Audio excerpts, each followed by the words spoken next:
daerah itu tidak mampu untuk menganggarkan pembiayaan infrastrukturnya, apalagi 2 tahun terakhir kemarin itu tuh COVID. Zaman COVID. Bahkan ada satu daerah itu yang nol sama sekali untuk infrastruktur gitu. Sehingga Mbak tahu sendiri gitu, jalan-jalan itu kalau tidak dipelihara setiap tahun aja itu akan rusak gitu. Jadi bisa dibayangkan gitu ya rusaknya. Nah, dengan memperhatikan itu kemudian Inpres inilah hadir gitu ya.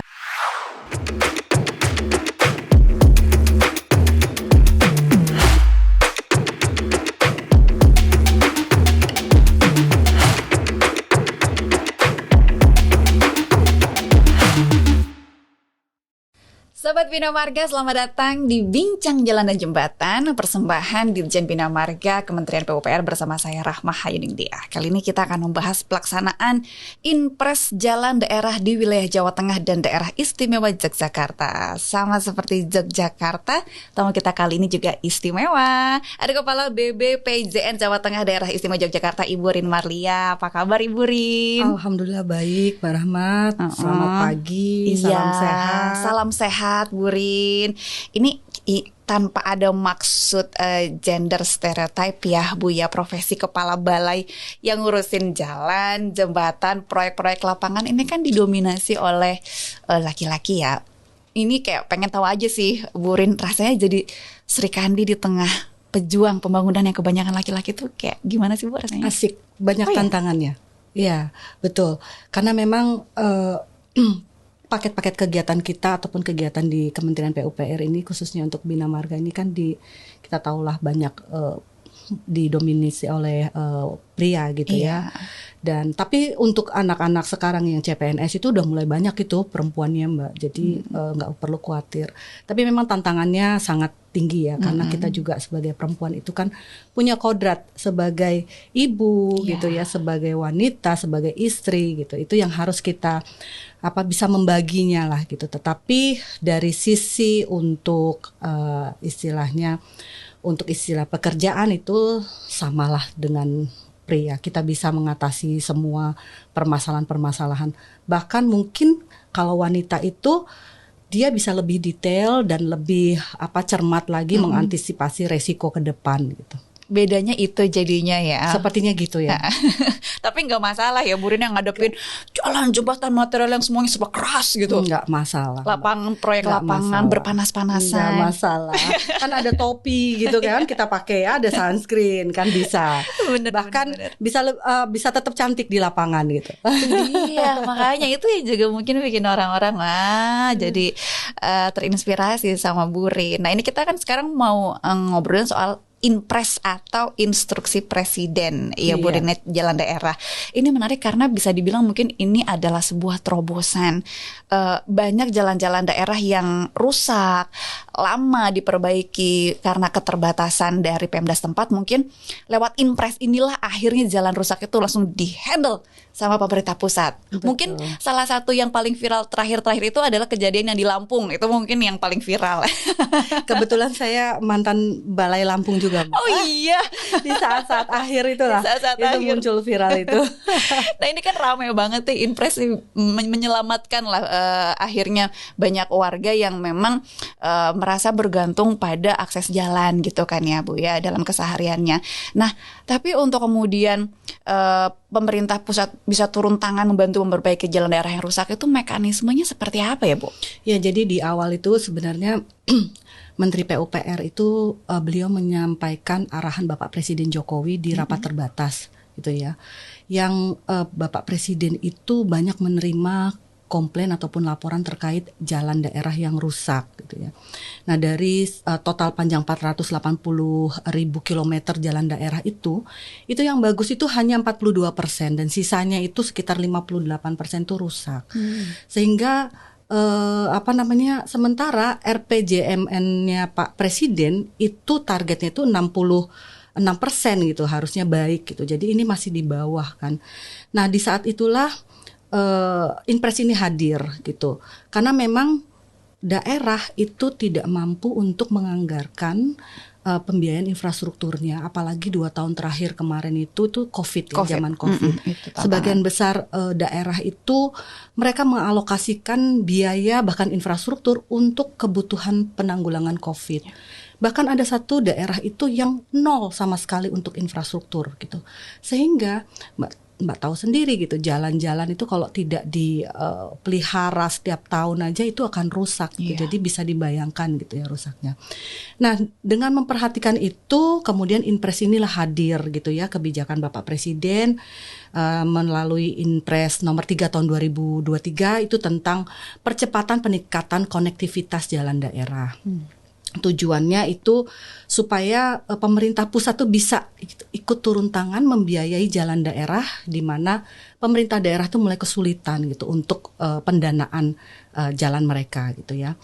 Nah, mekanismenya ini itu pengusulan dari bisa dari anggota DPR melalui gubernur ataupun bupati setempat gitu untuk mengusulkan jalan-jalan mereka yang dirasa memang perlu untuk ditangani gitu. Kemudian itu usulan mereka itu dimasukkan di dalam satu aplikasi namanya Sitia gitu ya. Itu kalau nggak salah singkatan dari Sinergitas Transparansi Integrasi Akuntabel. Kemudian oleh balai, oleh kami itu divalidasi, dicek gitu ya readiness kriterianya. Kalau memang readiness kriterianya itu masuk gitu, terus sudah gitu juga sesuai gitu ya, readiness kriteria itu desainnya ada, pembebasan lahan yang nggak masalah gitu ya. Kemudian juga nanti ini kita validasi sudah oke dari balai, divalidasi kembali oleh kompetensi di sini di pusat. Jadi berlapis itu pemeriksaannya. Setelah oke dari pusat, barulah itu dimasukkan jadi satu program dari sini Bina Marga gitu ya. Itu. Kalau warga biasa gitu misalnya, bisa nggak sih Bu untuk langsung curhat atau mungkin ada caranya yang sudah mungkin terlalu menderita, aduh ini jalan kok lama banget ya, nggak terperhatikan, itu boleh nggak sih Bu? Boleh ya, sekarang itu kan media sosial tuh kan bebas ya. Ya kan? Ya, contohnya yang tadi Mbak Rama bilang kan, seolah-olah gitu Inpres atau pemerintah hadir, pemerintah pusat tuh hadir dikala ada sesuatu yang viral. Yang viral, harus nunggu viral dulu. Harus nunggu di viral dulu. Ya. Padahal itu sebenarnya sudah dipersiapkan oleh Bapak Presiden gitu ya untuk penanganan jalan daerah. Tetapi ternyata sequence waktunya itu lebih dulu yang viralnya. Timingnya aja nih berarti timingnya aja gitu. Jadi kayak seperti kita gitu Bina Marga, kita kan punya program Jaki ya, jalan kita. Itu di mana masyarakat itu kalau misalnya berjalan di jalan-jalan nasional, provinsi, kabupaten, dia bisa komplain terhadap jalan yang dia lalui. Oh sebenarnya bisa ada wadahnya. Aplikasi Jaki itu. Nah nanti dia bisa foto di situ kondisinya, dia upload gitu. Dia bilang ini kenapa jalannya rusak gitu. Nah dari sini kita harus merespon 3 kali 24 jam kalau nggak salah ya. Atau paling tidak 1 kali 24 jam untuk menyampaikan respon itu baik akan kita tindak lanjutin paling seperti itu. Nanti dari pusat itu Jaki itu dikelola oleh Pusdatin kalau nggak salah di pusat sini gitu ya. Itu nanti diarahkan ke balai-balai di mana ruas jalan itu ada gitu. Nah nanti baru ditindaklanjutin oleh teman-teman di balai untuk lakukan perbaikan, ataupun kalau memang perlu perbaikan yang sangat signifikan, paling tidak dalam kondisi darurat itu perbaikannya. Gitu. Langsung meluncur tuh Burin dan tim ya untuk melihat kondisinya. Ada kriterianya nggak sih Burin? Oh yang ini emang udah gawat nih, berarti udah harus langsung set gitu diperbaiki. Ada nggak sih Bu? Ya memang seperti itu Mbak, karena itu kan jalan itu memang kita harus melayani masyarakat ya. Kalau jalan yang rusak, keselamatan pengguna jalan nanti kan menjadi taruhan ya kan. Ya, jadi memang harus ditangani secara cepat. Paling tidak minimal rambu untuk memberitahu pengguna jalan bahwa jalan ini sedang rusak, atau misalnya ada longsor atau apa, minimal rambu gitu. Untuk mungkin istilahnya kayak pertolongan pertamanya itu dulu ya.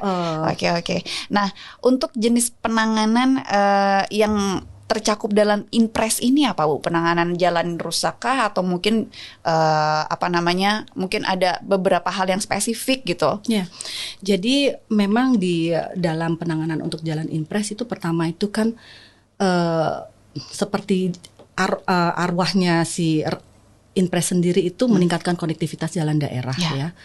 Jadi jalan-jalan di daerah itu harus terkonektif, terkonek gitu supaya ekonomi di daerah itu bisa terbangun gitu. Nah, ada kriterianya mereka bisa mengusulkan itu. Yang pertama itu tergantung dari kawasan ya, kawasan misalnya kawasan wisata kah, kawasan perekonomian kah gitu atau pertanian kah gitu. Itu bisa diusulkan gitu. Kemudian juga untuk daerah-daerah yang terisolir itu bisa daerah-daerah perbatasan, daerah terisolir terutama yang sulit untuk dijangkau, gitu, yang jauh dan kondisinya rusak, gitu, supaya masyarakat bisa cepat gitu untuk mencapai tujuannya, gitu. Kemudian juga ya itu tadi jalan-jalan daerah ini diusulkan itu bisa dari top down ataupun bottom up gitu ya. Kalau bottom up dari pemerintah daerah gitu ya mengusulkan gitu. Kalau top down itu nanti bisa dari direktif dari presiden ataupun dari menteri gitu ya, baik menteri PUPR maupun menteri dari lembaga lain gitu. Oke.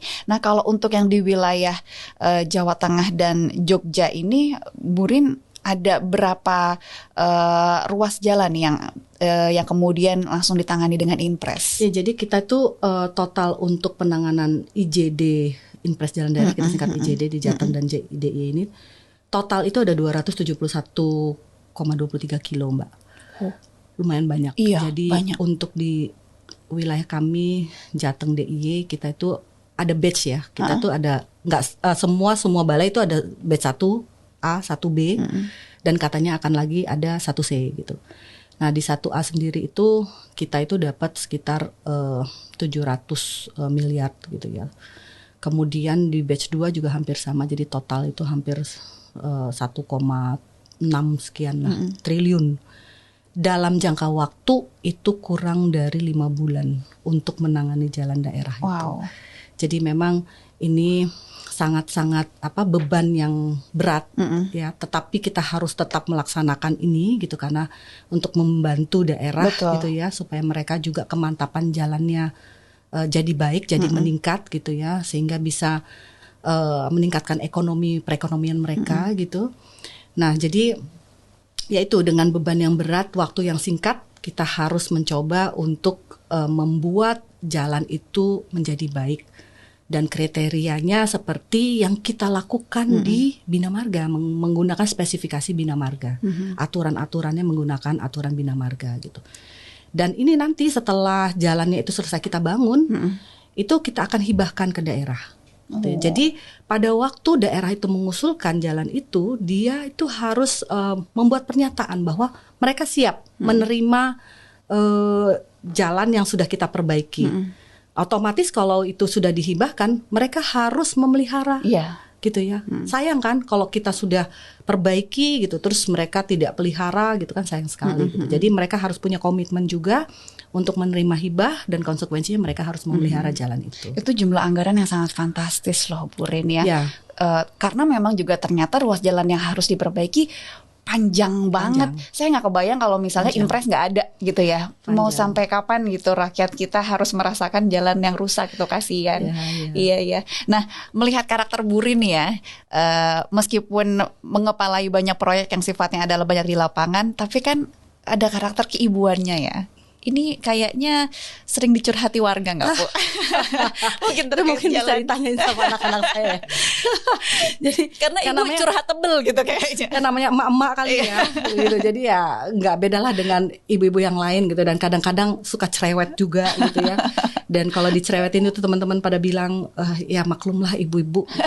Kalau nggak cerewet bukan ibu-ibu namanya. Gitu. Kalau ya benar juga sih. Kalau misalnya warga, ibu lagi misalnya melakukan pantauan atau emang bener-bener lagi pengen ketemu aja gitu, dialog sama mereka, ada nggak Bu yang sampai akhirnya curhat ke ibu gitu tentang, wah Bu jalan di sini kok lama banget ya dibenerinnya, kapan ya gitu? Atau mungkin sebaliknya ada yang, Bu makasih banget ya berkat jalan daerah ini sekarang sudah mulus, saya jadi bisa lebih mudah kerja gitu. Pernah Bu dapat cerita? Ya banyak sih seperti itu ya. Jadi terutama pada waktu saya dulu di Lampung, karena jalan-jalan di sana banyak yang rusak gitu ya. Kalau di Jateng DIY kayaknya belum ada ya. dan mungkin juga karena khususnya jalan nasional kondisinya relatif baik ya, bagus lah ya, dengan kemantapan yang tadi saya bilang bahwa kalau di Jogja itu 97%, di Jateng itu 93%. Tetapi memang kalau di jalan daerah yang sempat viral kemarin itu kan banyak keluhan-keluhan dari masyarakat gitu ya. Mereka susah untuk mencapai ke tempat tujuan, ke sekolah aja susah, yang lebih mengenaskan lagi kalau ke rumah sakit susah gitu kan. Ya jadi makanya itu Inpres itu hadir di situ, Mbak Rahma, sehingga bisa membantulah paling tidak bebannya pemerintah daerah untuk bisa meningkatkan kemantapan jalannya. Gitu. Yang selalu menarik adalah cerita-cerita dari warga yang akhirnya bisa merasakan manfaatnya langsung setelah jalan di daerahnya dia mulus gitu ya Bu. Misalnya mereka jadi mudah untuk kerja, kayak tadi ke rumah sakit aksesnya jadi lebih enak, mau sekolah juga jadi lebih nyaman. Nah, apa khususnya dampak positif yang kemudian dirasakan warga khususnya di memang yang di wilayah cakupan BBPJN Jawa Tengah Jogja gitu, yang tadinya jalan daerahnya itu memang masih rusak, sekarang udah mulus, itu dampaknya apa tuh Bu? Yang pertama seperti contoh misalnya Pansela gitu ya, itu otomatis daerah-daerah wisata di sekitar Pansela itu meningkat. Jadi hidup kunjungannya, ya, Bu, ya? Kunjungan orang untuk ke pantai-pantai yang indah di sana itu meningkat. Jadi gitu. banyak. Terus selain itu kalau di daerah-daerah lain yang jelas pertanian, hasil produksi pertanian mereka itu bisa cepat sampai ke pasar misalnya gitu kan, sehingga mereka itu bisa langsung menjualnya ke pasar tanpa ada perantara gitu kan. Dan waktu tempuh jauh lebih cepat ya, sehingga ekonomi mereka pastinya lebih meningkat gitu. Betul. Kalau kita lihat dari skala kecil keluarga aja gitu, misalnya mereka punya sawah sekian hektar gitu ya, kalau misalnya jalannya bagus gitu, dan akhirnya kalau jalannya bagus kan biaya untuk mereka ke bawah produksinya itu kan murah gitu ya, dibanding kalau misalnya jalannya jelek, akhirnya mereka jual ke tengkulak gitu kan, jadi ada perantara gitu. Jadi mereka bisa langsung jual ke pasar, itu kan lebih meningkatkan perekonomian keluarganya mereka sendiri gitu. Saya ngerasa juga kadang-kadang sentuhan perempuan itu kadang-kadang juga bisa lebih mendetil di sisi yang seperti ini sih Bu, karena yang dipikirin keluarga ya. Kita melihat itu mikro gitu ya, nggak usah lah cerita-cerita yang di atas awang-awang gitu, tapi kita lihat yang kecilnya aja dulu gitu, dan itu implikasinya pasti besar gitu. Kalau keluarga bapak atau ibunya untuk cari uang aja lebih mudah kan, jadi lebih bahagia ya Bu ya. Betul. Bu, ada nggak pernah dapat cerita misalnya gara-gara jalan yang mulus nih, tadinya misalnya yang menempuh jarak berapa lama sekarang jadi lebih singkat dan sangat terbantu, atau misalnya cerita-cerita khusus yang lebih spesifik yang pernah Ibu dengar sendiri gitu, ada nggak Bu soal itu? Jadi kalau positifnya banyak lah pasti ya, yang seperti saya sebutkan tadi, dari jalan jelek ke jalan mulus. Tapi negatifnya juga ada Mbak Rahma. Oh ya, jadi kalau misalnya seperti di daerah-daerah gitu ya, tadinya jalannya jelek, kita bangun jadi mulus bagus, banyak kecelakaan dong. Karena mereka ngebut gitu padahal itu rambu-rambu juga kita udah siapkan gitu ya. Terus sudah gitu pengamanan ya, pokoknya dari sisi informasi kepada penyedia jalan juga sudah kita buat gitu ya. Tetapi ya mungkin karena mereka tadinya biasa dengan jalan yang jelek gitu ya, terus begitu ngeliat jalan yang bagus, seneng, euforia, ngebut gitu.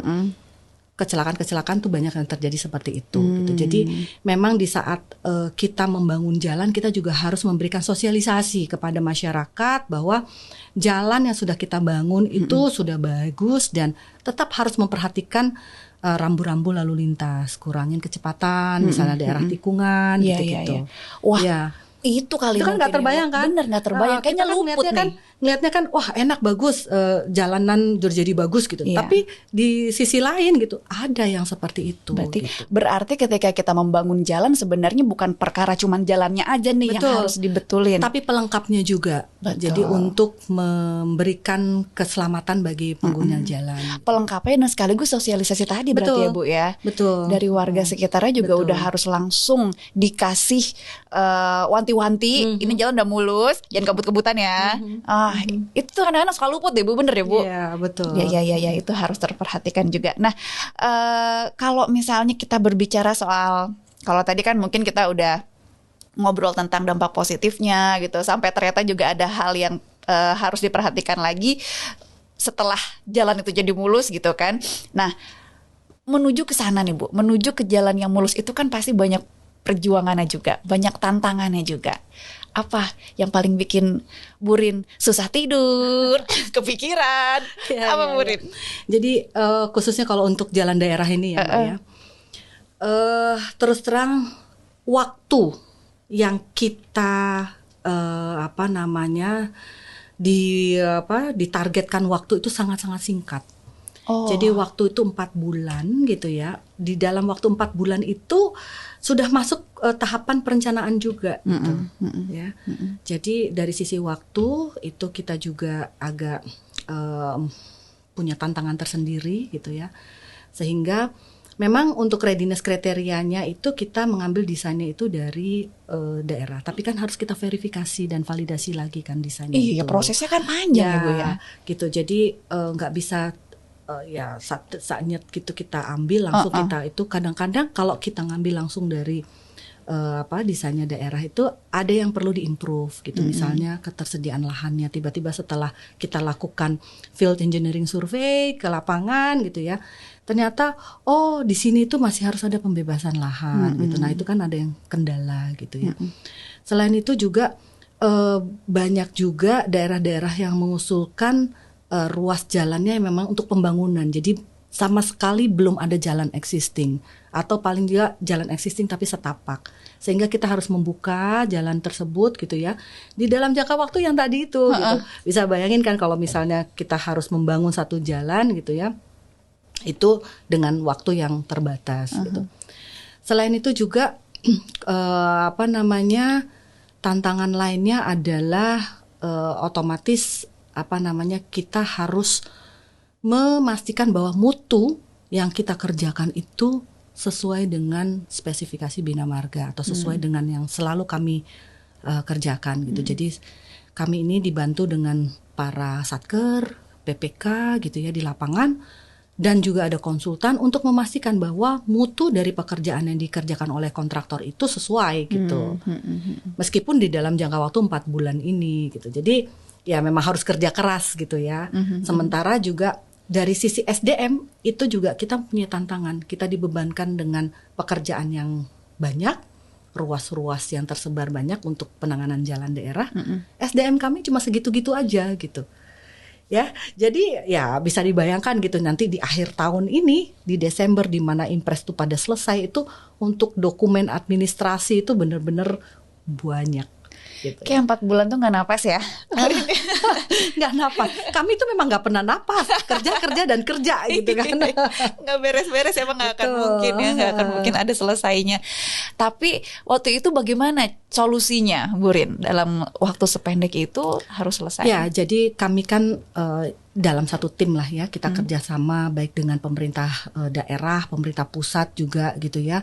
Screening itu kan berlapis gitu. Jadi kita mengantisipasi resiko, mengambil resiko yang terkecil gitu ya. Dan kalau misalnya desainnya tidak siap, kita tidak ambil itu usulannya daripada gitu. beresiko ya. Daripada beresiko dan daripada kita susah juga ke depannya.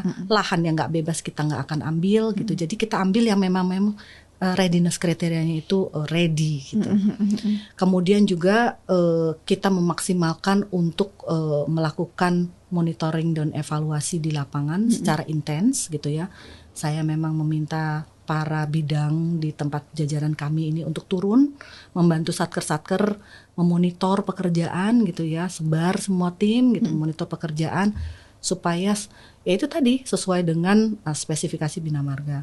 Terus saya juga meminta PPK itu untuk jangan malas-malas untuk ke AMP. AMP itu untuk tempat produksi aspalnya dari kontraktor. Kadang-kadang di situ mereka memakai material yang kotor gitu ya, pakai solar atau bahan bakar yang oplosan gitu. Jangan sampai seperti itu karena itu di titik awal itu persiapan itu akan berefek gitu ya ke produk dari aspalnya sendiri gitu. Jadi kalau itu udah bagus, ya otomatis insya Allah aspal yang diproduksi juga bagus. Gitu. Harus mendetail dari hulu ke hilir. Betul. Semuanya ya. Harus dari hulu ke hilir. Wah, seru nih ngobrol sama Bu Rin.